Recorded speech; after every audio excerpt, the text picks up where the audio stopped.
Today we're going to be looking at some underrated enchantment creatures for less than $4.99. We're going to start today's show off with Mean Bruley. How about Chromanticore? Big ol' buffs. That's what Chromanticore is for. I wouldn't say this is one of the original Wooburg cards, but it was it's a Wooburg card. Okay, we have for the Wooburg clan out there. It's a 5-mana 4/4. Flying, first strike, vigilance, trample, lifelink. I mean, it's got a little bit of something for every color of the Wooburg. Or you can bestow it onto another creature. So it's literally an enchantment as well, in the form for 7 mana. An enchanted creature gets +4/+4 and has flying, first strike, vigilance, trample, and lifelink. But how about the rest of you? What's your favorite enchantment creature? Bob Talks Bridge with Nylea Keen-Eyed. Nylea, very keen-eyed, keeping their eye on everything here. We have a 4-mana 5/6 god, indestructible. As long as your devotion to green is less than 5, Nylea isn't a creature. Creature spells you cast cost 1 less to cast, and for 3 mana, reveal the top card of your library, and if it's a creature card, put it into your hand. Otherwise, you may put it into your graveyard. You can fill up your graveyard. You can also fill up your hand, and if you have infinite mana, you basically go through your entire deck, which is basically an infinite mana combo. Go straight through your entire deck. Fill the graveyard, also fill your hand with all your creatures. Next up, we've got Hexenord says, gotta go with my favorite finish. Summon Primordial Odin. What the hell? Okay, summon Primordial. It's one of the new cards. Super new cards. 6 mana for a 5/3. It's a saga creature. So it's a creature, but it's also an enchantment. Chapter 1 with Gungnir. Destroy target creature an opponent controls. 6 mana, blow up 1 creature. Fascinating value, but it's value nonetheless. Chapter 2, Zen Tetsuken. It sounds like something you tell somebody after they sneeze. This creature gains whenever this creature deals combat damage to a player. That player loses the game. Okay, that's not bad. That's actually pretty good. So we just have to make the summon Primal Odin unblockable, and it's GG. Chapter 3, draw 2. The Hall of Sorrow. Draw 2 cards, and each player who's still alive loses 2 life. You gotta still be alive though. You might not be might not be allowed to be alive at that point. We got John with the archetype of aggression. The pizza is aggressive. The pizza surely is aggressive here. For 3 mana, we have a 3/2 human warrior. Creatures you control have trample. It's a good thing to have. And creatures your opponents control lose trample. And they also can't have or gain trample. Sorry, green players. It's basically the anti-green card. Which is funny because it's red. They're supposed to be friends. They're not friends no more. Oh, True North is like, what is the currency that has to be under? It's US dollars. Most of the viewers are in US dollars. A lot of things are denominated in US dollars these days. Anyhow, Steve Cooper with the Greater Tanuki. Whenever I think of the Tanuki, I think of the Tanuki suit from Mario 3. That's not the Tanuki suit. It's close though. Okay, it's a 6 mana, 6/5. It's a dog. Where's my dog sound effect? I don't get to pull it out very often. It's got trample and channel for 3 mana. Discard Greater Tanuki and search your library for a basic land card. Put it onto the battlefield, tap, then shuffle. This actually is a great card. All right, you got a little bit of ramp going on, but also late in the game, if you don't need the ramp, you can use you get your enchantment dog. What a wonderful dog it is. Do Lycids count? I have no idea.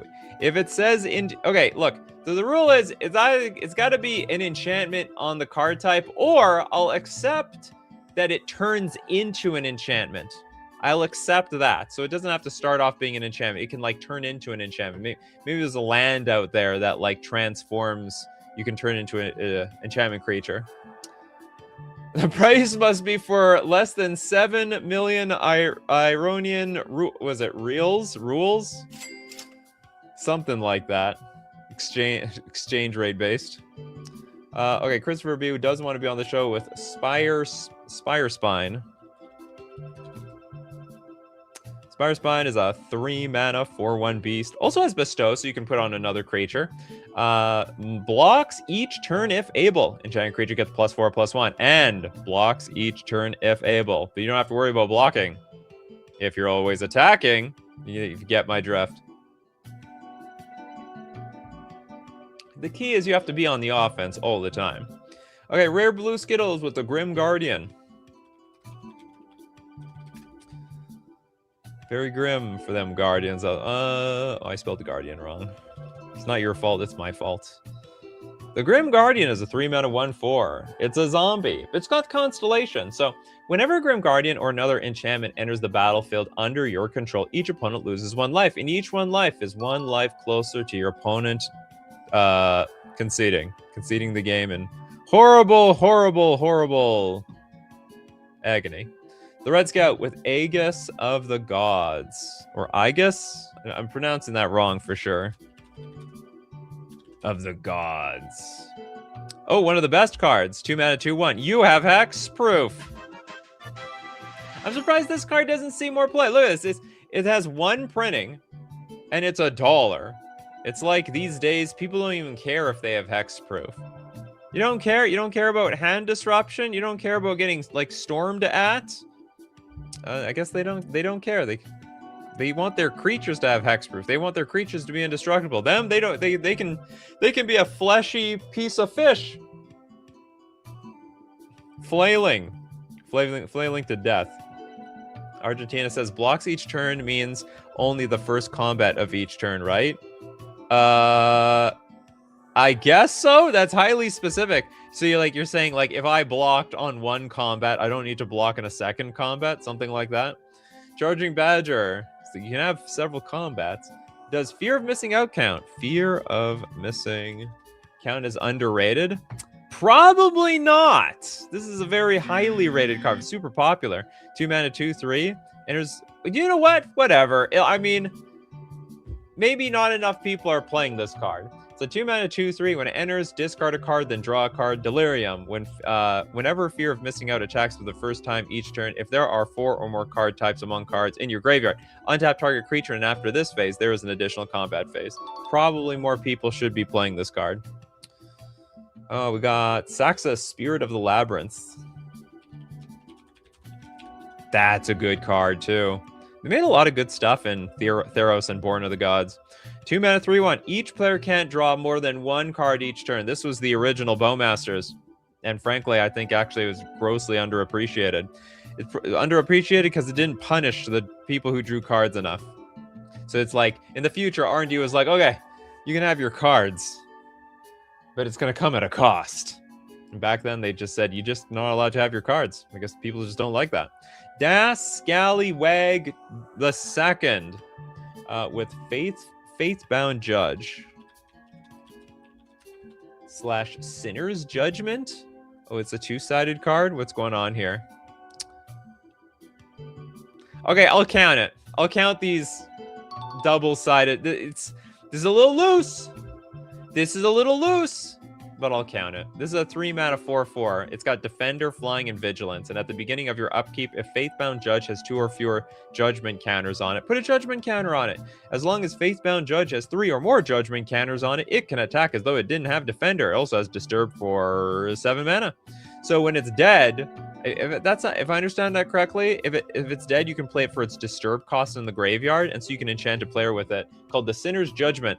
At the beginning of your upkeep, put a judgment counter on Sinner's Judgment. Then if there are 3 or more judgment counters on it, enchanted player loses the game. Another lose the game card. These enchantment creatures, they're like, they show no mercy. If Sinner's Judgment would be put into a graveyard from anywhere, exile it instead. Well, that's funny because it originally came from the graveyard. We've got A. Collins. Would Opal... What is this? Acrolith? Opal Acrolith? We have a 3 mana enchantment. When one of your opponents successfully casts a creature spell, if Opal Acrolith is an enchantment, it becomes a 2/4 creature that counts as a guardian. Absolutely, I'm going to count this. Just out of curiosity, does it turn into an enchantment creature by any chance? Cast a creature spell. If this spell is an enchantment, it becomes a 2/4 soldier creature. And for 0, this permanent becomes an enchantment. Okay, so it has the possibility to become an enchantment creature. It is possible. Not that it does at normally. It's weird. It has that 0 mana, this permanent becomes an enchantment. I liked it when I used to be an enchantment. For 0 mana, I'd like to go back to those days. Next, Teutonic Nightmare. With the Mind Skinner? The Mind Skinner. Hilarious when people forget it can block. Oh, it's probably better on blocking duty than on attacking duty. Triple blue for a 10/1. The Mind Skinner can't be blocked. But if a source you control would deal damage to an opponent, prevent that damage, and each opponent mills that many cards. It's funny, it does say if a source you control. So not necessarily even from the Mind Skinner. You know, what if you play Mind Skinner into, I don't know, Hurricane or I don't want to say Earthquake because Earthquake would kill the Mind Skinner. But, you know, you deal damage through some other means and get other people to, you know, basically mill the crap out of their deck. Steve Cooper says, I play with Sinner's Judgment, but it's hard to get to the back side in my deck. Oh, okay then. Okay, next up. What do we have here? Hollow with Gravebreaker Lamia. Gravebreaker Lamia. It's a 5 mana 4/4. It's a snake. What the hell is a Lamia? I'm going to take a timeout. What is a Lamia? Is this made up stuff? A Lamia is a figure from Greek mythology, originally a Libyan queen transformed by Hera into a child-eating monster. Good God. She's going to eat the babies. Okay. Lifelink. When Gravebreaker Lamia enters the battlefield, search your library for a card, put it into your graveyard, then shuffle your library. Spells you cast from your graveyard cost 1 less to cast. What does that have to do with eating babies? Huge flavor fail. Interesting card, though. Especially since it's like a tutor for your graveyard, essentially. Wonder if anyone does mono blue burn with the Mind Skinner. It's very hard to pull off. Psionic Blast, I guess. Does it deal damage? It doesn't deal damage. Then it mills in response anyway. Rin says, Lamia's a fantasy monster with upper half of the body being human and the lower half being a snake. Looks like looks like it's full-on snake to me. It's got top snake, bottom snake. It's not like a mermaid or anything. But I guess it was supposed to be like a mermaid. Like a snake maid. Okay, next we got a super chat from Saxus. Thank you very much for your super chat. Shigeki. The Jukai Visionary. Underrated value. So the Shigeki Jukai Visionary is a 2 mana 1/3. For 2 mana, tap Return Shigeki to its owner's hand. Reveal the top 4 cards of your library. You may put a land card from among them onto the battlefield tapped. Put the rest into your graveyard. That sounds really tedious, though. Play this card, pay 2 mana, return it, put a land onto the battlefield. Almost reminds me of Thawing Glaciers, but in like creature form. But we do have a channel. We do have a channel ability for double green and double X. Discard this card. Return X target non-legendary cards from your graveyard to your hand. That sounds pretty good. All right, so it's like a super regrowth. Maybe for non-legends, but not bad. It helps in early game filling up your graveyard. I see. Well, are you really spending your early game? I guess you could. Turn 2, you put this thing out, but it seems like a real tempo back because you have to return it back to your hand. Return Shigeki back to hand, then you got to replay it to get, and then you got to wait another turn. I see the utility, but I also see the clunk. Okay, we're gonna take a look at your most underrated enchantment creatures, but where are you gonna get them from? Well, let me tell you, you can get them at FusionGamingOnline.com, my favorite place to get my Magic the Gathering cards. Not to mention, they got the Fusion Open this weekend. I'm gonna be there March 21st to 22nd. I am reluctantly playing Merfolk over there, but the standard event is free, so I can't wait for it. Deal of the week, 15% off all sleeves, but you can also get all your enchantment cards and Lorwyn Eclipse cards. Get your enchantment creatures at FusionGamingOnline.com. Don't forget to use coupon code Nikachu, though. That's the secret. That's the trick to get 5% off all your purchases. And also, it supports the channel, and that's why I tell you that. I am influencing you to buy Magic cards, specifically from FusionGamingOnline.com. Reluctantly, because Merfolk is not a deck in Standard. In the year of the date is March 19th, 2026. It has a 0% chance, 0% in the metagame. But I'm gonna make it work, damn it! I'm gonna top 8 that event, damn it! There's gonna be 8 people. There's probably gonna be like 10 people in that tournament. Gillum, mischievous Catgeist. What is a Catgeist? Oh, that Catgeist. That thing. Well, I let that last card roll, so I might as well let this one. 2 mana, 1/1 Cat Spirit. When it deals combat damage to a player, draw a card. It's got Disturb. And becomes the cat-like Curiosity. So Enchant Creature has, whenever this creature deals combat damage to a player, draw a card. If Cat-like Curiosity would be put into a graveyard from anywhere, exile it instead. I think it's a very cute card, actually. You know, you got this cat spirit, and then you, I don't know, I guess you stole its yarn. Stole its phantom yarn. Whatever the hell that is. Toilet Duck with Nimbus Naiad.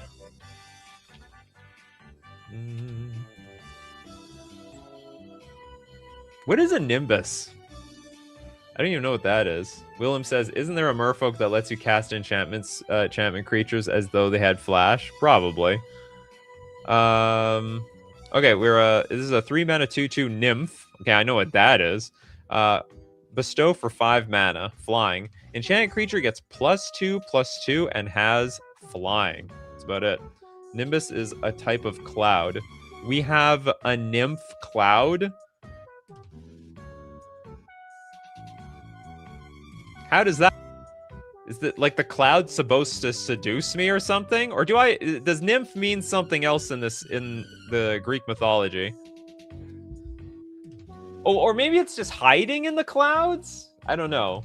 It's the Nimbus Night. Maybe it just means like I hang out in the clouds or something. The cloud hanger outer. Although I don't know how you hang out in a cloud. Okay, Nimbus is a cloud. I think Nimbus is as in clouds. I wouldn't know. Okay, we got Jevel, the Joker with Lurking Evil. It's very cheap. I don't doubt it.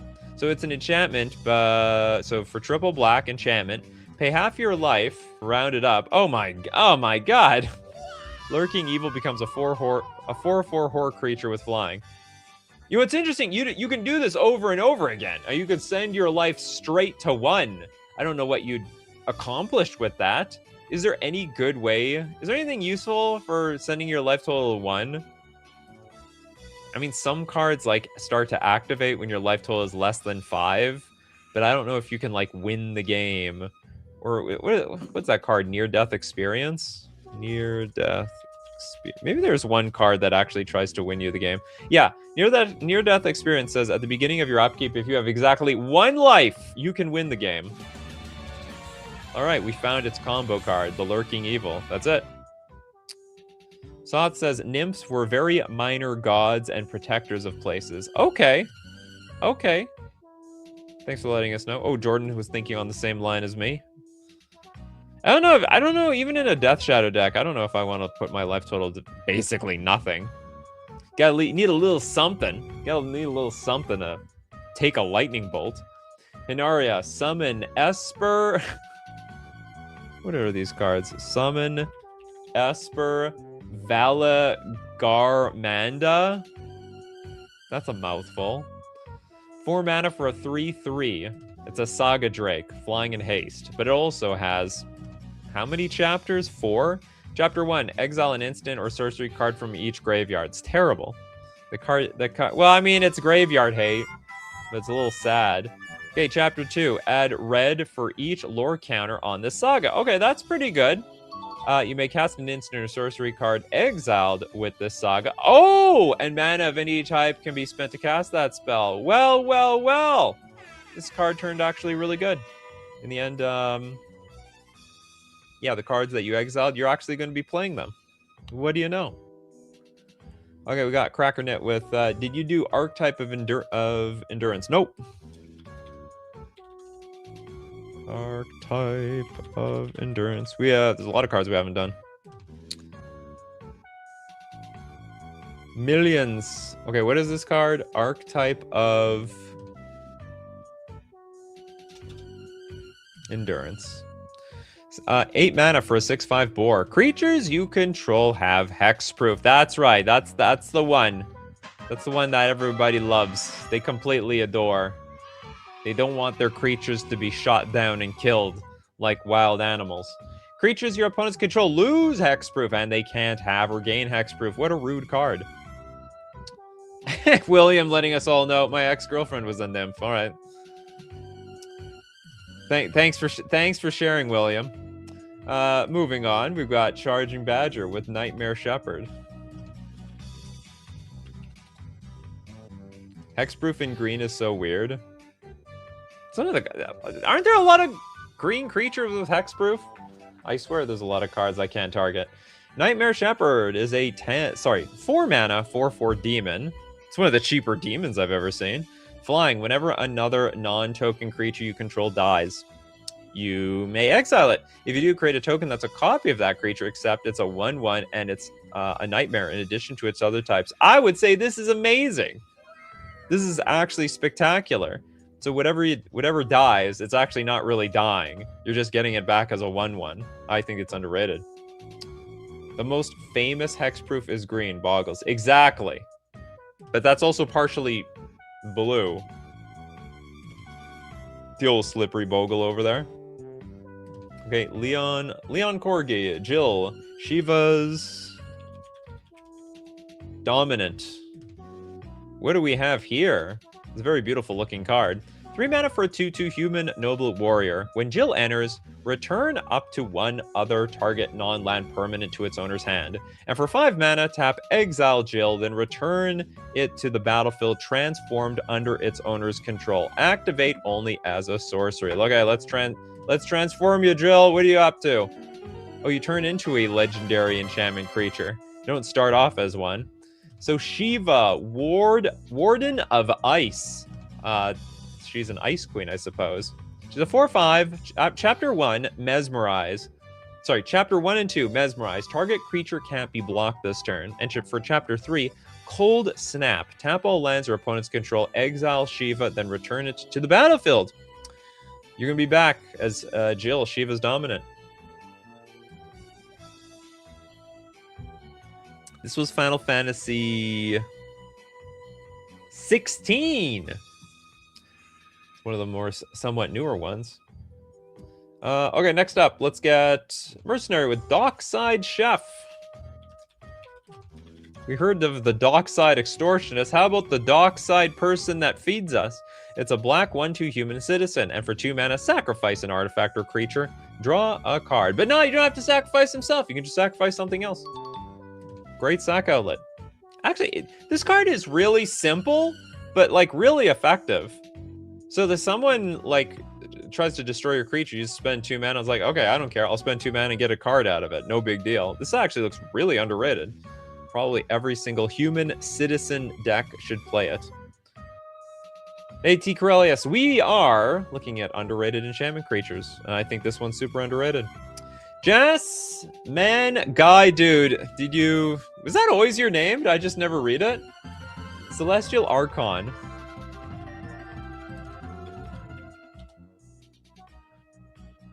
All right, what do we got here, Jess? It's a 5 mana 4/4. It's got Bestow for 7 mana. Flying and first strike. Enchanted creature gets +4/+4 and has flying and first strike. Maybe a means trying to get through some damage for that. For that creature, when it deals damage, your opponent loses the game. Next up, let's take a look at Jordan Sader with Nyxborn Behemoth. A lot of Theros cards on today's show. This is a 12 mana 10/10. The spell costs X less to cast, however, where X is the total mana value of non-creature enchantments you control. Also has trample, and for 2 mana, sacrifice another enchantment. Nyxborn Behemoth gains indestructible until end of turn. Very good. There's one thing everyone loves, it's hexproof, and it's indestructible. People drool over those things. That's why everybody's cards are... That's why hexproof and indestructible creatures that are way more warped than your average card is because the players drool on them. The Raptors with Nyxborn Ancient. Sorry, Nyxbloom Ancient. Nyxbloom Ancient is a fantastic 7 mana 5/5 elemental who has trample, and if you tap a permanent for mana, it produces 3. Okay, there's actually a problem with this card. It's too expensive. It's supposed to be less than $4.99. This is not $4.99. In fact, it reaches things like $49, well, almost $41.98.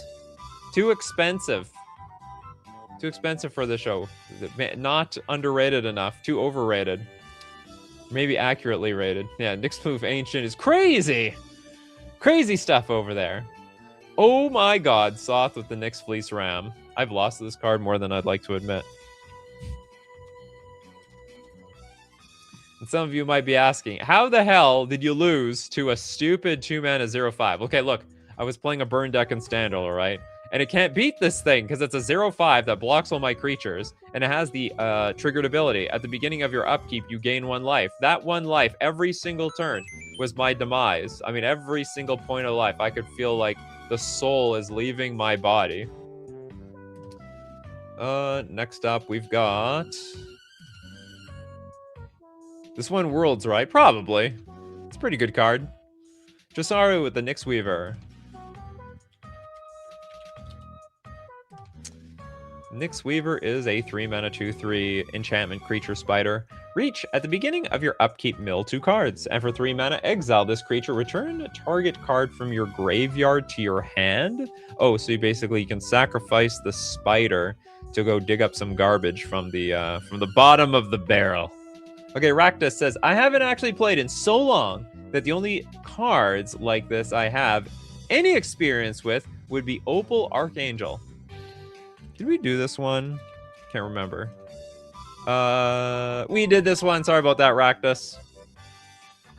Sorry about that. We did that one. It's a good suggestion, though. It's a very good suggestion. Felicia, the Rise of Sozin.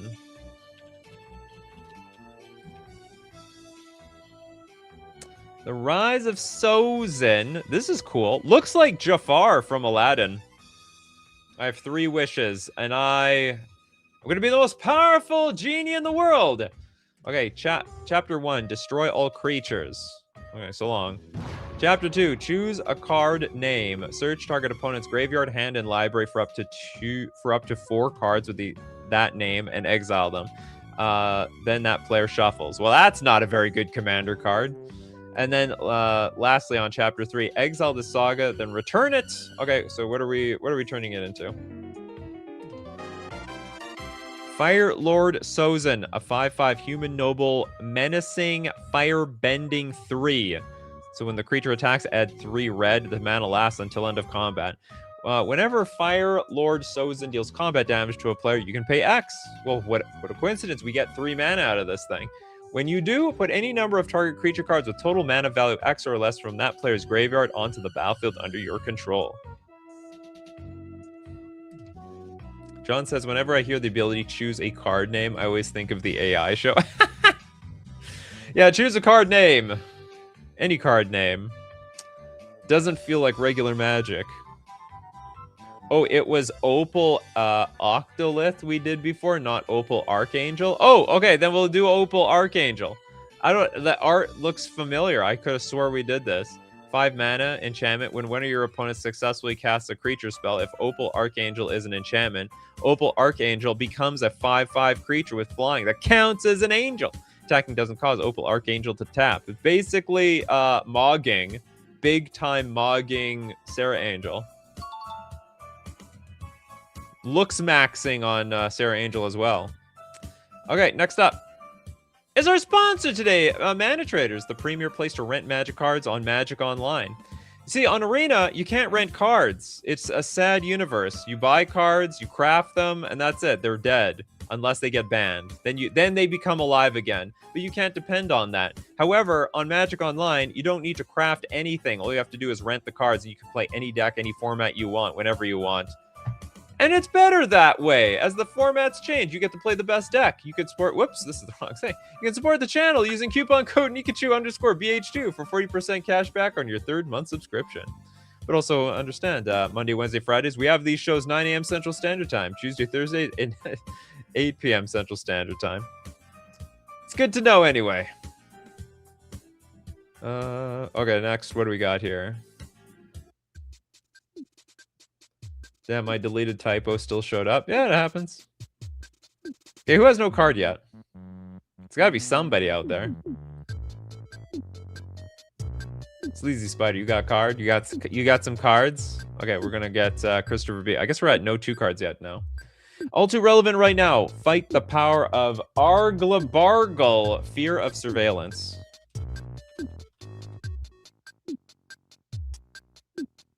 Creepy picture, that's for sure. 2 mana for a 2/2, Nightmare with Vigilance. Whenever Fear of Surveillance attacks, you get to surveil 1. Good enough. Okay, Mercenary with Go Shintai of Ancient Wars. There's a lot of Go Shintais out there. So 3 mana 2/2, it's a shrine. First strike. At the beginning of your end step, you may pay 1. When you do, Go Shintai of Ancient Wars deals X damage to target player or planeswalker, where X is the number of shrines you control. Is there like a pretty serious shrine deck out there? Like it's just mono shrine, shrine kindred. Even though word on the street, shrine isn't even a creature type. So I don't even know if it can be considered shrine kindred anyway. Big Brother is always looking at it. Yeah, Big Brother. Never underestimate Big Brother. Rin, summon. Another summon card. We're going to get every single one of the summon cards. That was G.I. Joe. No, it's GF. GF Cerebrus. There we go. GF Cerebrus. Yes, there is a 5-color shrine deck. Yeah, Shrine, Kindred are big in Arena Brawl. Really? Really? Sleazy Spider says, unfortunately, Nikachu, I don't play enough enchantment creatures. I don't think I even have one in any of my decks. So you never know. Unless you're that unless you are that fearful of back to nature. Okay, summon GF Cerebrus. This is a 4 mana 3/3. Of course, it's a saga dog. A lot of dogs on today's show. Chapter 1, Surveil. Chapter 2, Double. Is it double or nothing? When you next cast an instant or sorcery spell, copy it. You may choose new copies. Sorry, you may choose new targets for the copy. And chapter 3, Triple. When you next cast an instant or sorcery spell this turn, copy it twice. You may choose new targets for the copy. It's good for the It's good for the spell deck. Wait a minute. So how does that work with, say, Time Warp? Do I get an extra? I get 2 extra turns, or even 3. They're gonna hate that. There's a few Go Shintai in the game, so they're pretty samey. I believe it. Okay, next up we got Nathan Creature, 2641 with Destiny Spinner. Comes in handy. It's probably the best. Well, I don't want to say it's like the best enchantment creature, but it's like, it's up there. If you were to make like enchantment creature deck. 2 mana for a 2/3. A creature and enchantment spells you control, they can't be countered. So screw you, counter decks. And for 4 mana, target land you control becomes an XX elemental creature with trample and haste until end of turn, where X is the number of enchantments you control, and it's still a land. Let me tell you, those things can get really big. I have lost to a Destiny Spinner many times. Many times. I'm not very good versus Enchantress. Yokosu Sumori is like, my thoughts exactly on Time Walk. All we have to do is get extra copies of this thing on the stack, and then life is great. Prince of Winners, still life. Does this count? It probably will. Today's show is going to be really loose. This card just looks like a creature, but it's actually an enchantment. 3 mana for an enchantment, and for double green, Still Life becomes a 4/3 Centaur creature until end of turn. And guess what? It's also an enchantment, so it's definitely good. That's perfect. You got your creature and you got your enchantment. Just took a little work to get online, that's all. But it's all good. We got Magus with the Sanctum Weaver. Sanctum Weaver is a 2-mana 0/2 Dryad. Tap, add X mana of any one color, where X is the number of enchantments you control. Really, anyone can play this card. It's a mana rock, except it can tap for more mana, depending on how many enchantments in play you have. This is, I mean, the borderline probably must include for any deck that plays with more than one enchantment in it. Rakta says, with a name like Still Life, I would have thought it was a painting that came to life. You would think. Prince of Winter says, I was going to do Hidden Gibbons, but it's like 12 to 30 bucks. That's right. Too expensive. This card's pretty close. But in, you know, slightly played condition, it'll easily be under 5 bucks. Last the end with Enduring Innocence.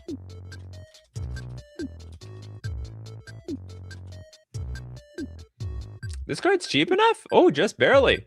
3 mana 2/1 lifelink. Whenever one or more other creatures you control with power 2 or less enter, draw a card.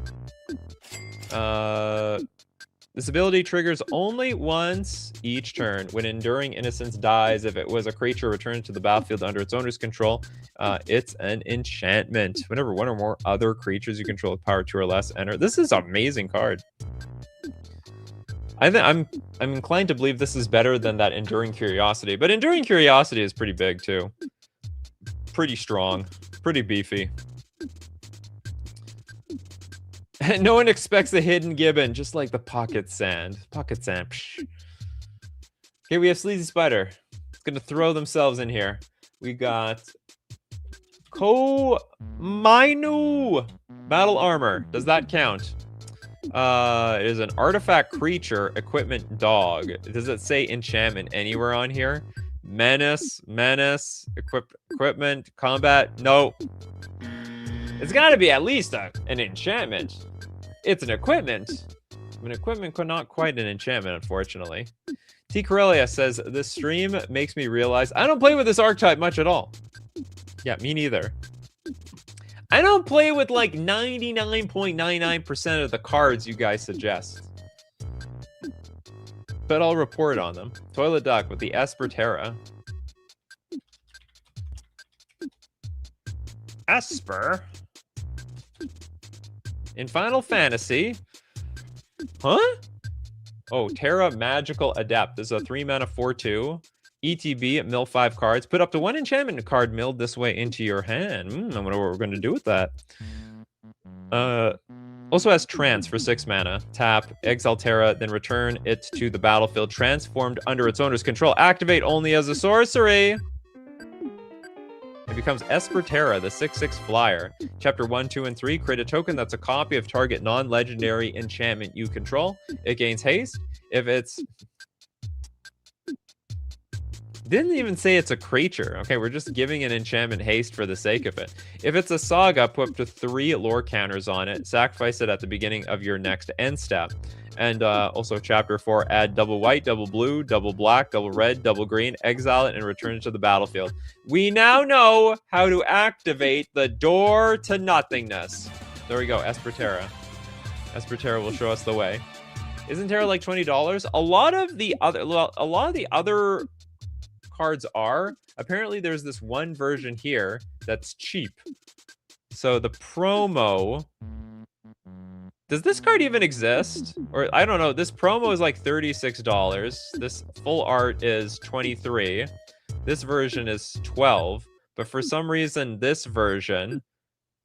I don't know what the... Okay, I guess plain Jane. No fancy border, no fancy art. $2.31. Get them while they're... Get them while it's hot. Final Fantasy uses the other definition of Esper, a person with an extrasensory perception or psychic powers. Never heard of it. Never heard of it. For me, Esper is just your white, black, and blue.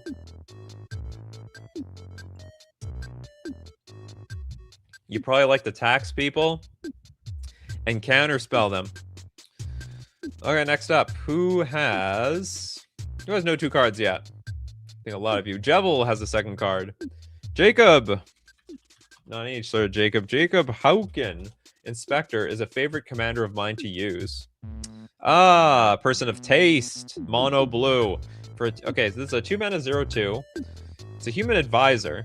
Sort of looks like a grave robber of some sort. Well, it's an inspector. Okay, so it's like Inspector Gadget. Tap, draw a card, then exile a card from your hand face down. You may look at that card for as long as it remains exiled. You also may pay 6 mana. If you do, you can transform it into Hauken's Insight. A legendary enchantment. At the beginning of your upkeep, exile the top card of your library face down. You may look at that card for as long as it remains exiled. Once during each of your turns, you may play a land or cast a spell from among the cards exiled with this permanent without paying its mana cost. Sounds like good value. Exile the top card of your library. It's basically another. It's sort of like a Howling Mine. But it's free, so I mean you can play your card for free, and that's like a significantly better Howling Mine. Why you know detective? I don't know. It sounds like a meme. It's a meme to a reference I don't know. Voltland, faceless one? Like no face? From Spirited Away? It's a 5-mana 3/3. Oh, it's a background. What the hell? If Faceless One is your commander, choose a color before the game begins. Faceless One is the chosen color. Is this a popular card? Or is this like... This can be the only... Choose a background. You can have a background as a second commander. Yeah, isn't this just a free way to get another color? This looks broken. It looks absolutely broken. Hold on, what's the rules around backgrounds? Like, can any commander have a background? You can have a background as a second commander. Or is it only for commanders that are allowed to have background, like partner or something? Raktus is like, I do love a min-maxer. T. Krellis is like, did Wizards just mash keys together for that? Absolutely. It's draft chaff? Well, in a draft. I don't think this thing is meant for draft. This thing's meant for commander. Okay, it's meant for color fixing if you don't want any of the existing options. Yeah, but what if... Okay, yeah, the other commander must have choose a background. Oh, okay. Because otherwise it's like a... I don't know why they made this. What's the point of this thing? It's like 0 point, right? Because you could just choose a random creature with a background that's the color that you want. Unless you really just need this placeholder. If you need this placeholder that badly. I think it's a little too desperate, though. Okay, well, let's get a card from... We got from Cracker Grit. Doomwake Giant. Oh, that brings me back, Cracker. That brings me back. It's a 5-mana 4/6 giant with Constellation. Whenever Doomwake Giant or another enchantment you control enters, creatures your opponents control get -1/-1 until end of turn. And boy, that make me big sad. Just play a few creatures and then they completely one-sided wipe my board. I hate it.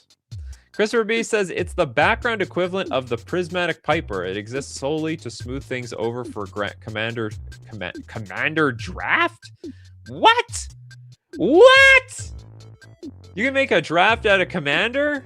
How big is that cube? Are you drafting up to 99 cards for your deck? That sounds like an oxymoron. Drafting and commander in the same thing. That doesn't even sound possible to me. This was for the commander set that was made to be draft. What the hell are you guys talking about? That was a product? People bought that thing? Commander Masters? I thought that's just a bunch of boosters you open up. Like, I understand it's Commander Masters. Where's the Commander Legends? It was twice. They did it twice? What? I understand they make like I thought like if they make a commander product that's draftable, then it's just like regular 40 card stuff with like no commander. Yeah, commander draft sounds like pure madness. I'm a commander player and I even I don't know what they are talking about. It sounds like some sort of really niche thing. Why would you draft a commander deck? That is insane. How many boosters you got? Like, what, you have like 10 boosters in front of you? Or how many boosters do you need to have in front of you to build a commander deck? You need, I'm assuming we go to 99. It's like 100 divided by 15. So you have to have like 8, I don't know, something like 7 boosters in front of you. Anyway, Battle for Baldur's Gate is pretty much a commander set. They're all, it's all commander sets. Even standard sets are commander sets. But they're all drafted for regular people who make 40 card decks.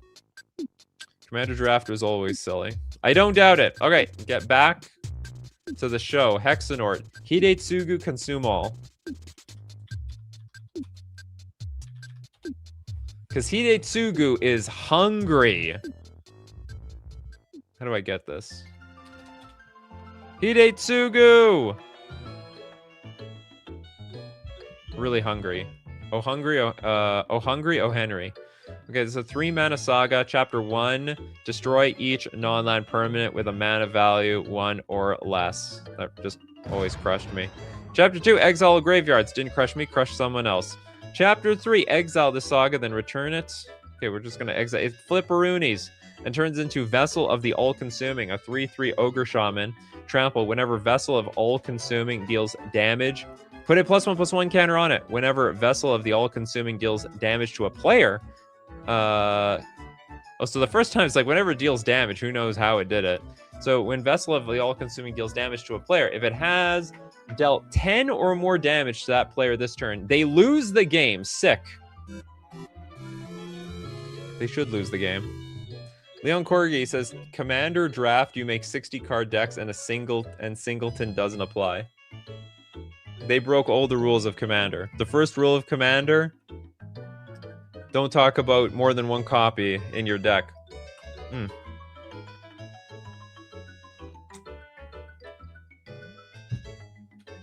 Second rule of Commander, don't draft the damn thing.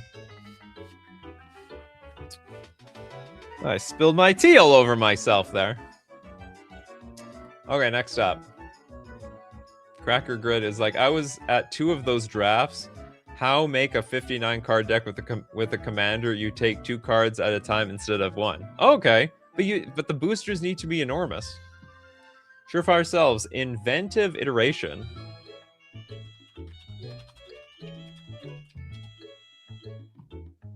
So pretty much companion with extra steps. Yeah, exactly. Exactly. Inventive Iteration is a 4-mana saga. Chapter 1. Return up to 1 target creature or planeswalker to their hand. That's terrible. Chapter 2. Return an artifact card from your graveyard to your hand. If you can't draw a card, that's fine. Chapter 3. Exile this saga. As of usual, just flip it around. We turn into Living Breakthrough.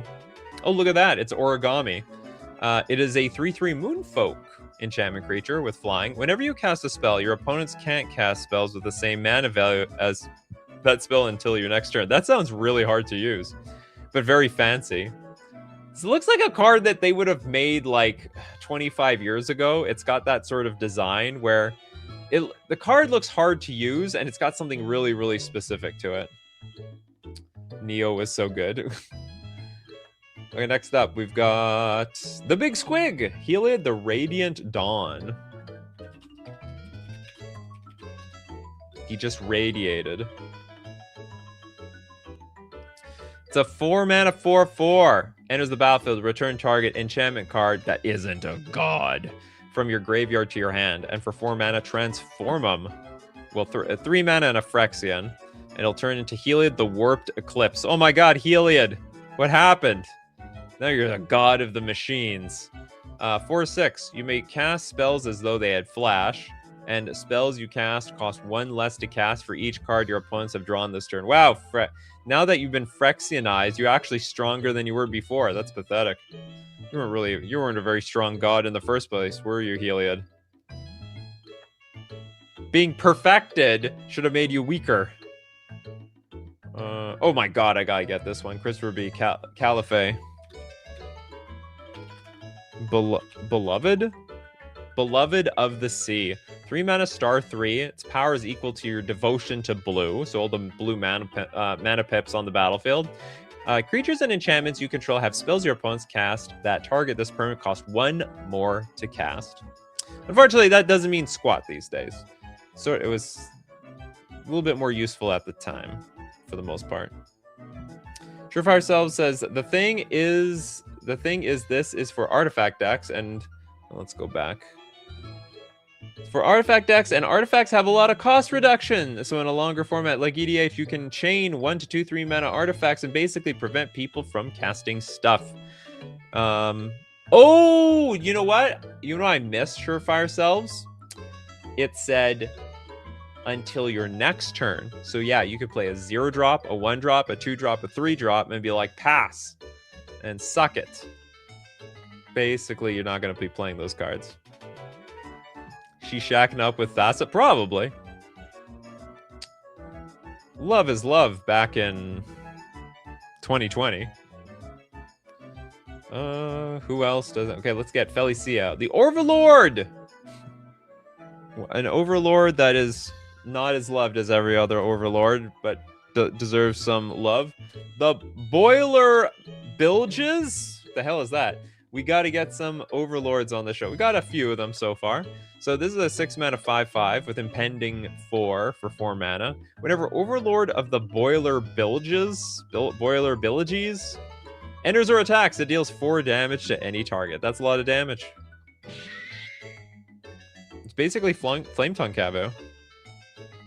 It is Flame Tongue Cavo. Sort of looks like it too. We have Epic Nate with what is this? Arasta of the Endless Web. Why are all the spiders enchantments? What the hell's up with that? Is there like a lore? There's some lore reason for that or something?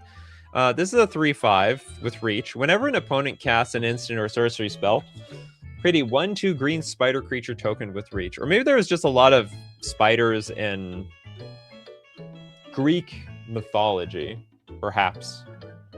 Christopher B, we did Spirit of the Labyrinth. You were there for that. I swear you were there for that. We did it, Epic Knight. We did it. We got the Aresta. Steve says, Boiler Bilges is an area in Duskmourn that's nothing but tight boiler rooms and monsters. Good to know. No 2 cards yet from Prince of Winners. Invasion of Theros.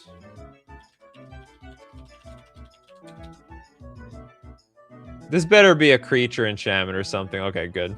I'm not even going to read the front. I hate battles.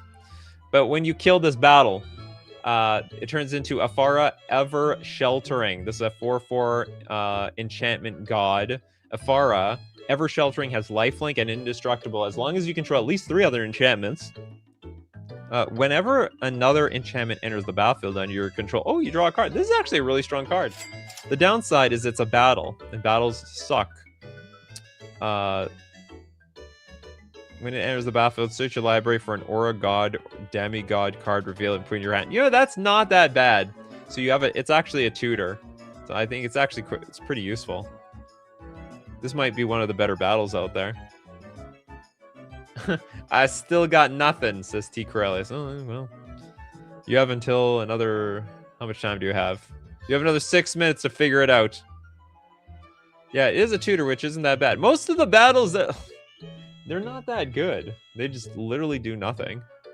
Soth with Colossal Sky Turtle. Really? This card, oh yeah, this is a creature enchantment. This card's banger. It's a 7 mana 6/5 flying ward 2, but it's borderline just a regular spell. You know, we've got Channel for 3, discard it, and then return target card from your graveyard to your hand. Or Channel for 2, discard this and return target creature to its owner's hand. This is a pretty good card. Seen a lot of... It's actually seen, believe it or not, a lot of hardcore competitive play. The Sky Turtle. It's a bird, it's a plane. No, it's a Sky Turtle. Idiot. Leon Corgi with Dominating Lycid.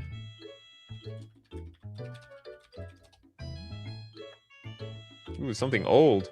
So 3 mana for a 1/1. It is a Lycid.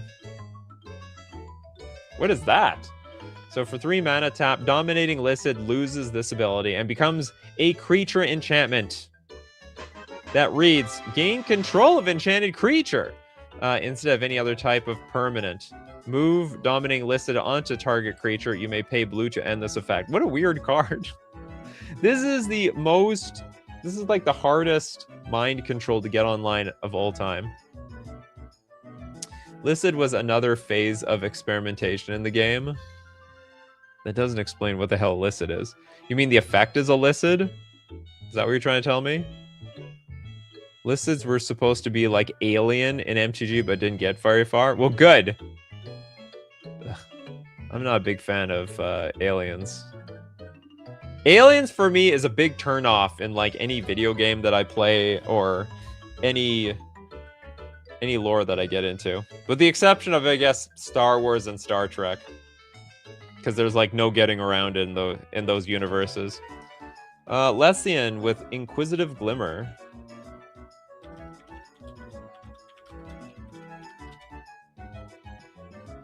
Even Halo? Never played it. Probably that's why. Inquisitive Glimmer is a 2-mana 2/3. It's a Fox Glimmer. Enchantment spells you cast cost 1 less to cast. Unlock costs? You pay a cost 1 less? This is a bit of a tongue twister. What unlock? Oh, it's House of Horrors. So probably the doors. Unlocking them doors around there. No free card yet? You want Nyxborn Behemoth? Okay.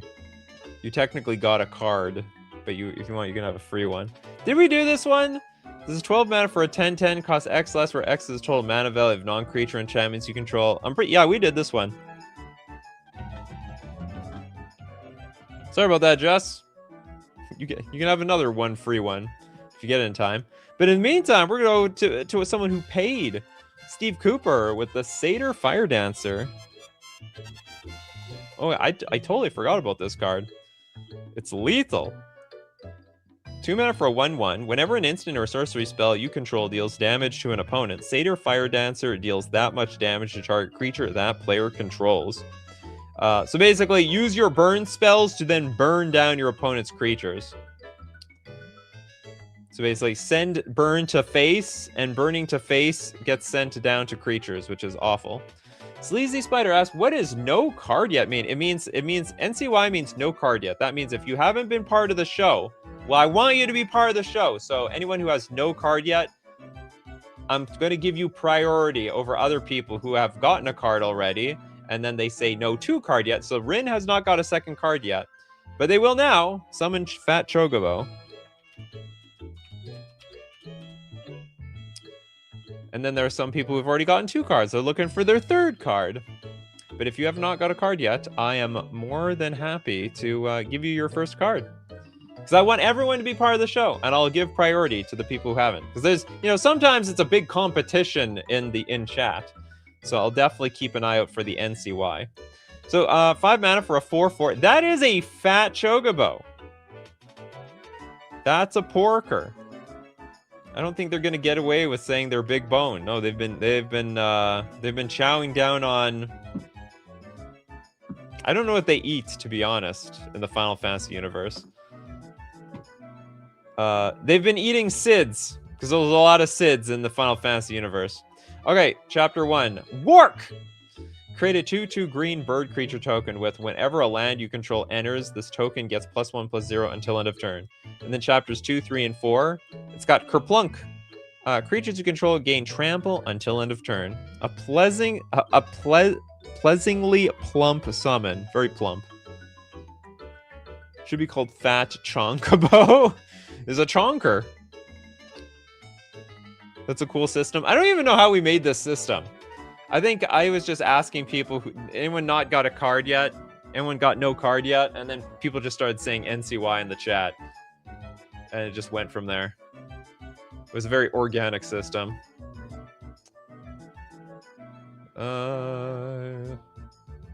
Worse than the birds of Pidgey Island? I don't even know what the hell that is. Voltland, The Legend of Kuruk.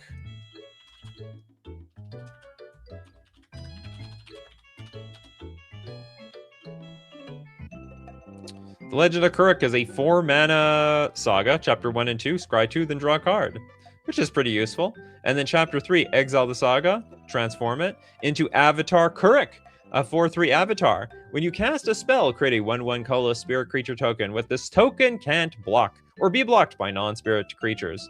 Also has exhaust, waterbend 20. Take an extra turn after this one. You have to pay the 20. While paying a water bend cost, you can tap your artifacts and creatures to help. Each one pays for 1. Activate each exhaust ability only once. Should call that fat dodo because that bird is not getting flight. Well, there's a lot of birds that don't fly. The penguins don't fly very far. Unless they jump off an iceberg. Sure, for ourselves, have we done Fear of Sleep Paralysis? Sounds creepy. Okay, it says 6-mana 6/6 Nightmare with flying and eerie. Whenever Fear of Sleep Paralysis or another enchantment you control enters, and whenever you fully unlock a room, oh my god, that's highly specific, tap up to 1 target creature and put a stun counter on it. This has draft written all over it. Stun counters can't be removed from permanents your opponent's control. Really? They won't untap. Well, that is good. Well, screw the whole eerie part. The second part is actually, you've got my attention. I play with stun counters all the time. They're not permanently on there. Your opponent, they won't untap if they have a stun. So basically, they're just permanently stunned. It turns those stun counters into hard removal. Excellent flavor, yes. The sleep paralysis. And on that cheery note, that's gonna be it for today. All right, everybody. Thanks for showing up. I'm glad everyone could share their wonderful, very wonderful, underrated enchantment creatures. As usual, we do this show Monday, Wednesday, Fridays, 9 a.m. Central Standard Time, but for the night crowd, Tuesdays, Thursdays, 8 p.m. Central Standard Time. Thanks to everyone who supports the show. If you're a patron, a member on YouTube, or you super chat to be part of the show, or even super chat so other people are part of the show. And of course, thanks to everybody for being here today. People like Christopher B., Steve Cooper, The Big Squig, Mercenary, Steve Cooper again, T. Corellius, Hexenort. Who else do we have here? Jess, Toilet Duck. We got many more. There's more people like that. We got Leon Corgi. We got Epic Nate. Always very epic. And many more. So as usual, my coffee crew, keep brewing those coffees. And we're going to keep brewing up the magic. Take care of yourselves. And I will see you at the next cup.